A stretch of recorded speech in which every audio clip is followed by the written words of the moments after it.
The accounts published detail all spending relating to COVID-19 up to the 30th of September. In that 7-month period, the total cost of the pandemic to Gibraltar was £110 million. Government reports a drop in revenue of £77 million compared to previous years.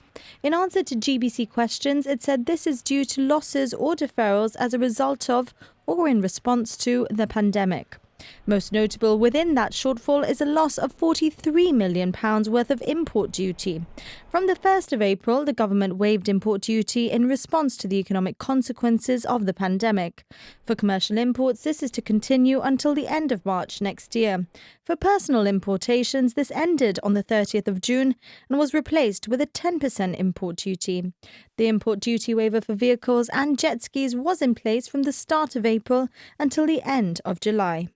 The vehicles waiver, which applies by rebate to new vehicles, has seen 901 refunds issued so far.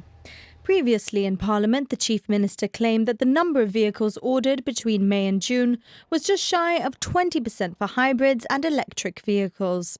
In June, he also told Parliament the waiver of import duty for vehicles resulted in a beat payment saving of some £1.4 million. Back to the figures that have just been published, income tax was down by £11 million. The government also reports £34 million worth of payments, of which £31 million was recurring payments. This includes £18 million for the BEAT scheme and £11 million for the GHA. The government says this includes things like increased staff costs and disposable PPE. £2 million has been spent on one-off COVID-related expenses.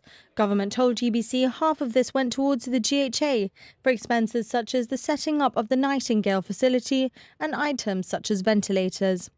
With a grand total of more than £110 million in COVID costs, what's left in the response fund is over £2 million worth of donations raised by the community earlier this year.